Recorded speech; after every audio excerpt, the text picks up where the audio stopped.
तो दोस्तों आज की वीडियो में हम बात करने वाले हैं पावर ऑफ अटर्नी के बारे में। पावर ऑफ अटर्नी क्या होती है, पावर ऑफ अटर्नी कौन दे सकता है, पावर ऑफ अटर्नी कितने समय के लिए वैलिड रहती है और आपको पावर ऑफ अटर्नी बनवाते समय किन बातों का ध्यान रखना चाहिए। नमस्कार दोस्तों, मैं डॉक्टर राजेश लोधी एडवोकेट आप सभी का एक बार फिर से स्वागत करता हूं हमारे चैनल पर। तो सबसे पहले हम बात करेंगे दोस्तों, सरल भाषा में आपको समझाने की कोशिश करेंगे कि पावर ऑफ अटर्नी क्या होती है। तो सामान्य भाषा में अगर हम समझें तो दोस्तों, जब कोई व्यक्ति अपने कुछ अधिकारों को या संपूर्ण अधिकारों को किसी दूसरे व्यक्ति को देना चाहता है तो वह पावर ऑफ अटर्नी के माध्यम से उसको दे सकता है। मान लीजिए कोई संपत्ति है, कोई प्रॉपर्टी है, कोई प्लॉटिंग है। सरल भाषा में अगर हम समझे, मान लीजिए एक प्लॉटिंग है और उस प्लॉटिंग को बेचने के लिए कोई वृद्ध व्यक्ति है, उसके नाम पर वह प्रॉपर्टी है, वह खेत या जमीन है, तो वह अपने किसी व्यक्ति को पावर करवा देता है उस जमीन को बेचने के लिए, और उस पर जो भी लीगल प्रोसीडिंग होनी है उसके लिए वह उसको पावर दे देता है। तो ऐसी स्थिति में वह व्यक्ति जिसको पावर दी गई है, वह व्यक्ति उस वृद्ध व्यक्ति को ले जाए बिना भी उस प्रॉपर्टी के प्लॉट्स की रजिस्ट्री करा पाएगा, उनको बेच पाएगा, और जो भी कोर्ट में कोई भी मामले रहेंगे तो उनमें उसकी उपस्थिति के बिना भी वह खुद उपस्थित हो सकेगा पावर ऑफ अटर्नी के माध्यम से। तो हमने सरल भाषा में समझा कि पावर ऑफ अटर्नी क्या होती है। अब हम बात करते हैं कि पावर ऑफ अटर्नी दोस्तों कब दी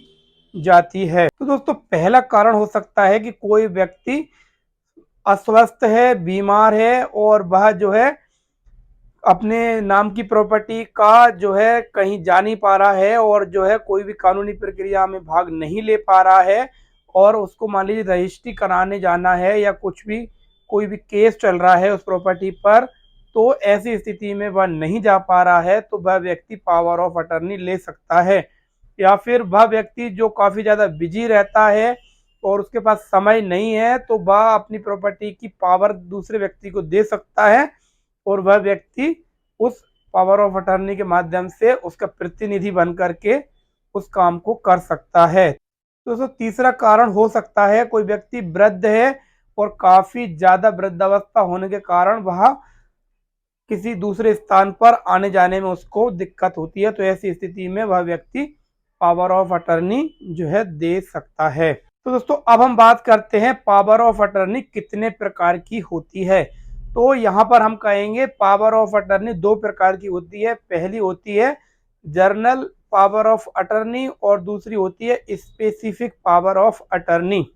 तो दोस्तों जो जर्नल पावर ऑफ अटर्नी होती है उसमें वे सारे अधिकार जो जिस व्यक्ति के पास संपत्ति है, जो दूसरे व्यक्ति को पावर दे रहा है, उसको सारे अधिकार वह दे सकता है। लेकिन जो स्पेसिफिक पावर ऑफ अटर्नी होती है उसको कुछ विशेष काम के लिए ही पावर दी जाती है, और वो काम खत्म होने के बाद में वो पावर ऑफ अटर्नी स्वतः ही समाप्त हो जाती है। तो इस प्रकार दो प्रकार की पावर ऑफ अटर्नी होती है। पहली होती है जर्नल पावर ऑफ अटर्नी और दूसरी स्पेसिफिक पावर ऑफ अटर्नी।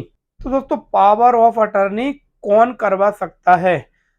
तो वह व्यक्ति जो 18 साल से अधिक आयु का है और जो स्वच्छ मस्तिष्क की मनोदशा में है, मतलब कि वह स्वस्थ है मानसिक रूप से, और वह व्यक्ति 18 साल से ऊपर की आयु का है, और जिसके पास में कोई संपत्ति है उस संपत्ति की वह पावर ऑफ अटर्नी दे सकता है।